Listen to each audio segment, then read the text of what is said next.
Hi everybody and welcome to another exciting episode of the Ungrownups video transmission. I'm your host Mark, and today we're taking a look at the Hot Toys MMS 146 Marvel Studios Thor. This is the very first Thor that was released from Thor's standalone film, and since this figure has been released, we're recording this in early 2013. Since this figure's been released, we have now seen and are on the cusp of the Avengers version of Thor being released. It should be released any day now, if it hasn't already, by the time this video goes up. We're taking a retro look at this figure. Excuse me. And, right off the bat, just looking at the package, I really like the way that Marvel or Hot Toys decided to go with, this iconic look at Thor that they borrowed heavily from the movie's own promotional materials. We saw a movie poster like this. I think it's an outstanding picture of Chris Hemsworth as Thor. It's very dark and brooding, and I really like that. I'm glad that the movie went that way. I'm glad the promotional materials went that way to sort of support that.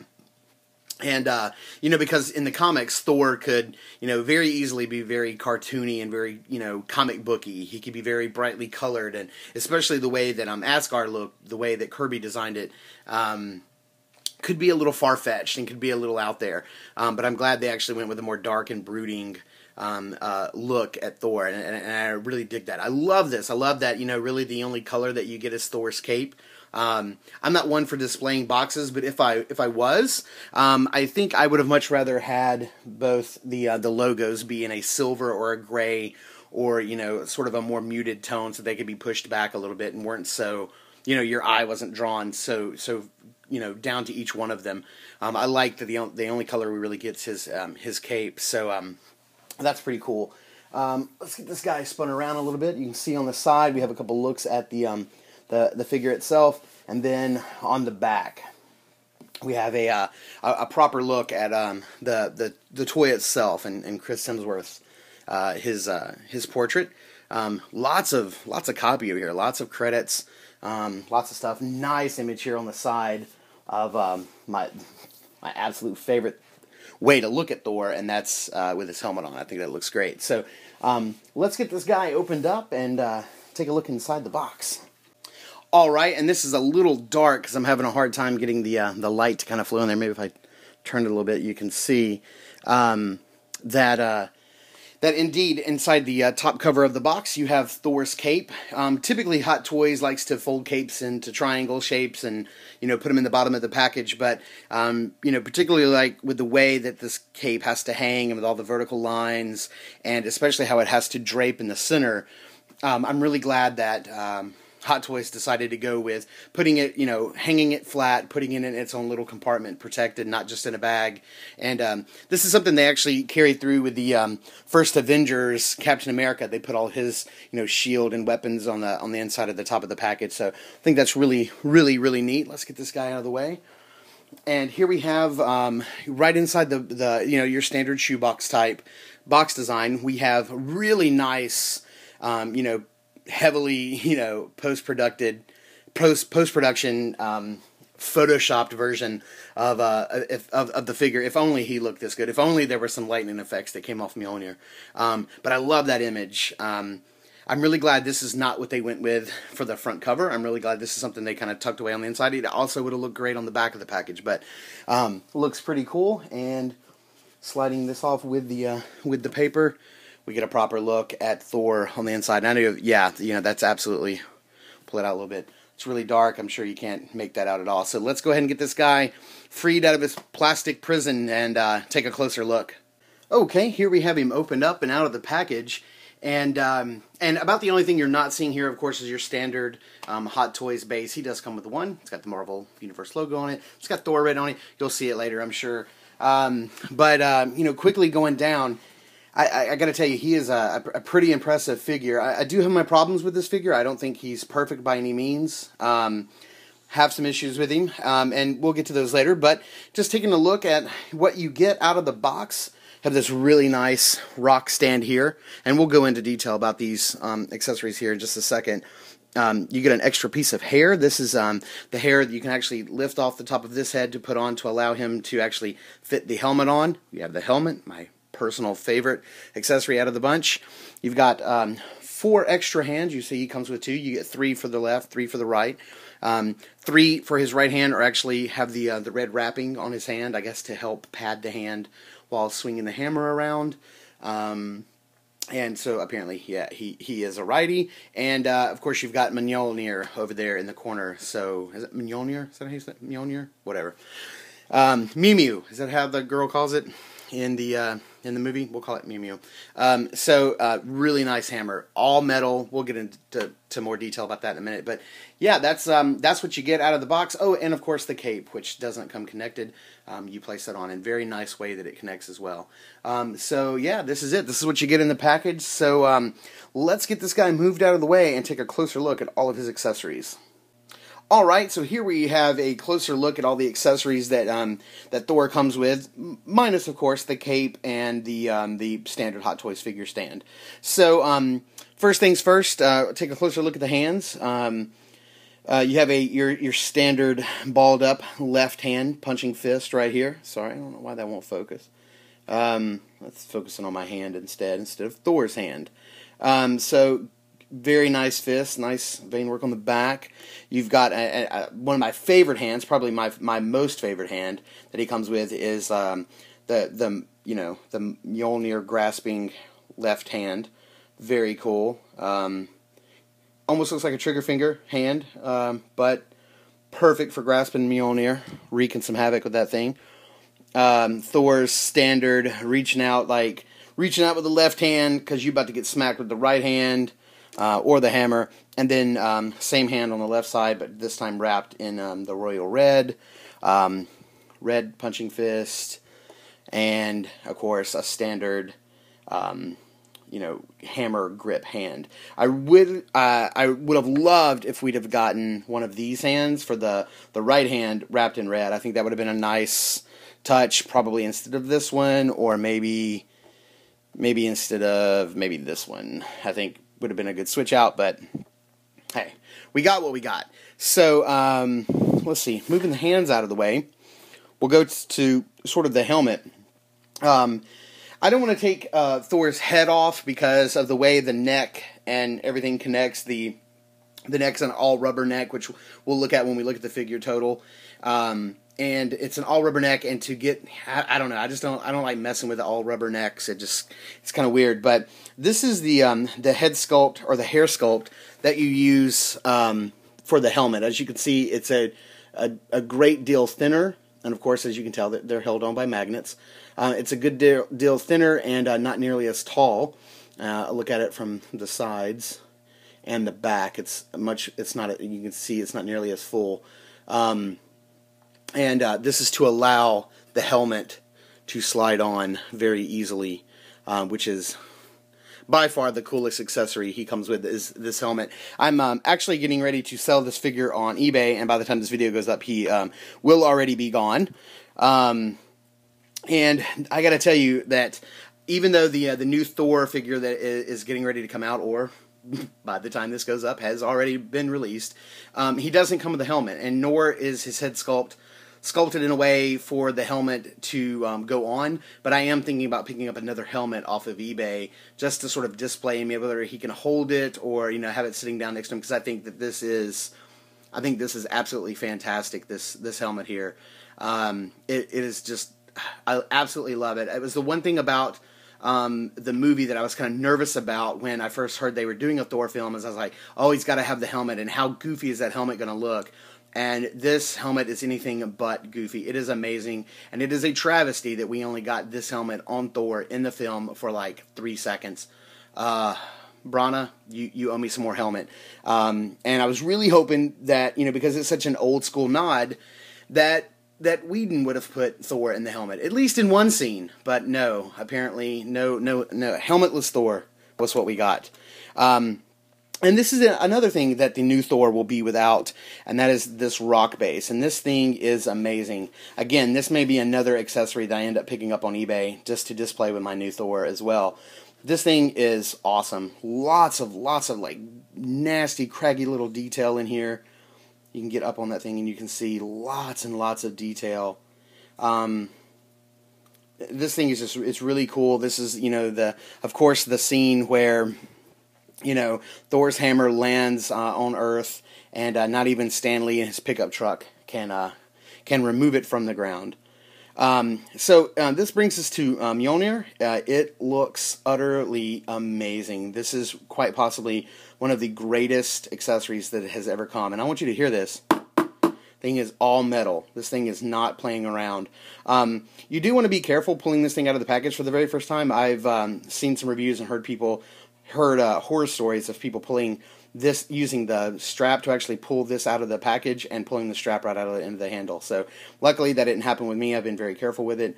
But you can see, I mean, this feels very, it feels like it's covered in leather. It looks like it's stitched, but of course it's not. It's just sculpted plastic. But the head of this hammer is all metal. Very fine detailing, filigree work. You can see the Norse lettering on top. The magic words, if it were. So, very, very nice. And you can actually take this and sort of set it right in. It just has a little recessed area. It doesn't really lock in. You can press it in pretty firmly, and you can get it to sort of sit in this rock outcropping, and it is quite amazing. This is seriously one of the coolest accessories they've ever given us, and quite frankly, absolutely needed to justify the price for Thor, because there's really nothing else he could come with. Alright, so let's get these accessories out of the way and take a look at the figure proper. Okay, taking a closer look at the head sculpt that we get here, you'll start seeing some of the problems with this particular figure.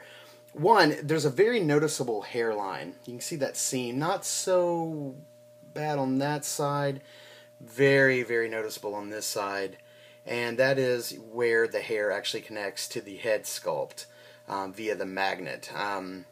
There are some loose strands that are sculpted, but still, all in all, it's just not a good connection job. And you can also see that the biggest problem with this figure is the head sculpt. I will say that yes, for the most part, that is Chris Hemsworth. It looks pretty good. My problem is that there's very little sharpness in the detail in his face. Especially, now that this figure's been out a while and we've got other figures to sort of compare it to. The face just seems a little doughy and a little soft and rounded. It just doesn't seem to be that crisp, fine detail that we've come to know and appreciate from Hot Toys.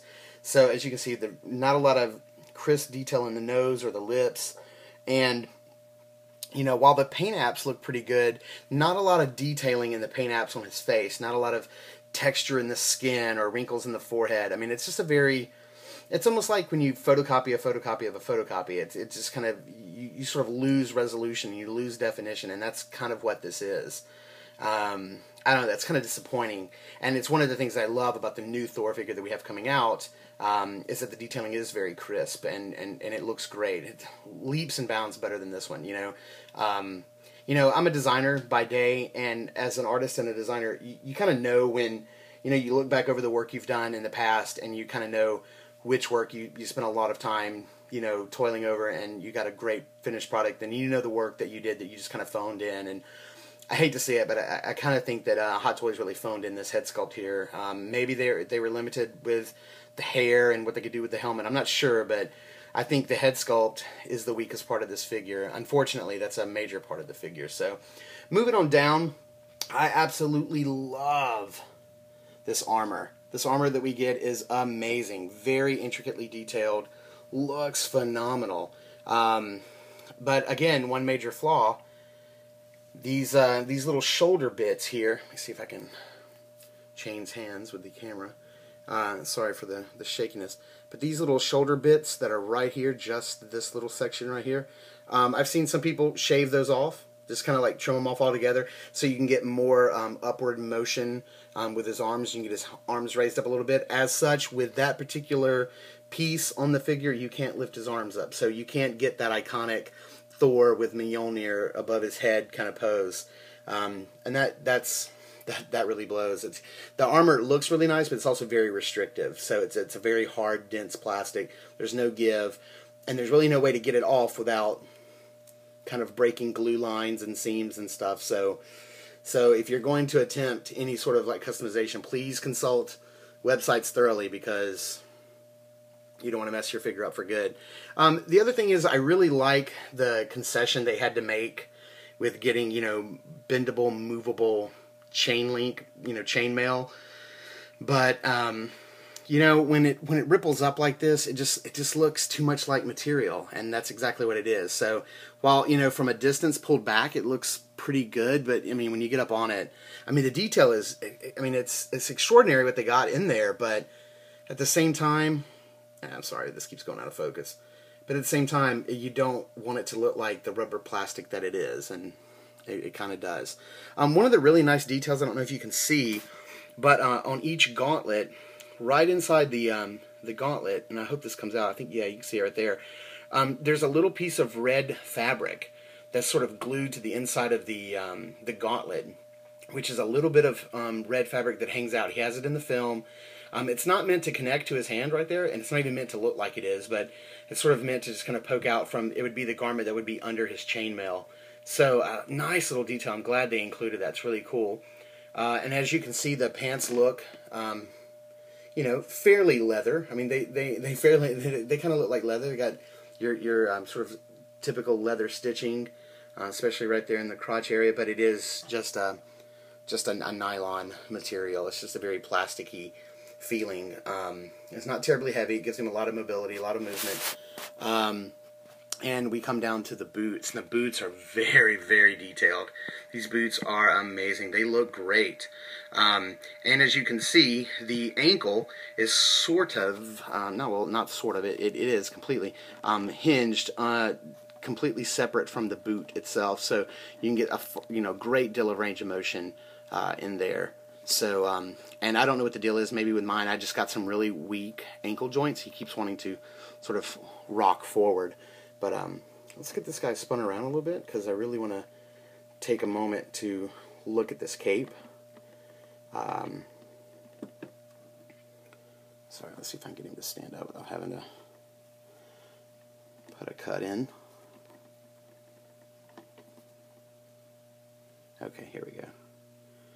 So, pulling back and looking at this cape, this is quite a work of art. Hot Toys, their capes are love them or leave them, especially with the Batman figures. But this cape, I really love the cut of it. I love the way they kind of strategically put the folds in there and did some ironing and some stitching to sort of get those to kind of stay in there. It is a really, really nice cape. And the way it kind of connects is right over the shoulder. It kind of just plugs right in, if you can see, with these little plastic things. Super, super nice. And let's just kind of drop this out of the way and give you a look at the figure sans cape.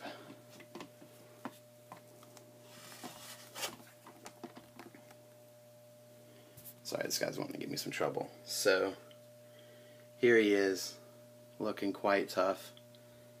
Thor with no cape.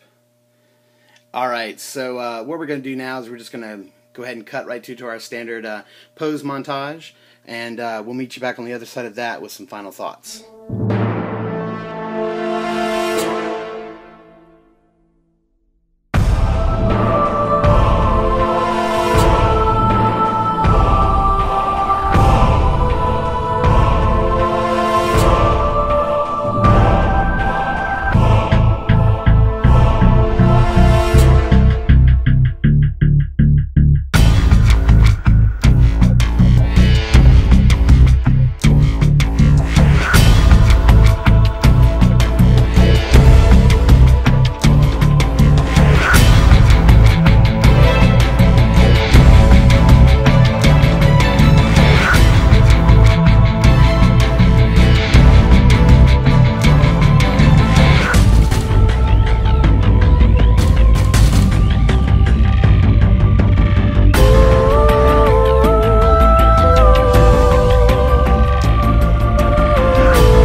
to check him out in some of his other poses, you guys know how I like to finish up these videos. I like to put them in the pose that they're going to go back on my shelf on. Unfortunately for this guy, he's typically in a flying pose, and I have him on a flight stand, but that would be too big for the frame here. So we just got him standing in this tough looking pose. It's pretty intimidating. If he was going back on my shelf, this is how he'd stand. But unfortunately, I'm getting ready to box him back up and put him on eBay. So he's going to go off to another collector so he can live on their shelf for a while. I'm a big proponent of recycling figures. I need the money, and I need the room to make room for the new Thor that's coming out soon. So that's going to about do it for this review, and as always, we're going to ask if you dug the video to like, comment, or subscribe. Be sure to check out the Ungrownups podcast, which is new every 2 weeks over at iTunes or ungrownups.com, and be sure to give a shout out to my friends over the Ultimate Collectors channel on YouTube. Bunch of good guys. You'll probably even see this video there. So until next time.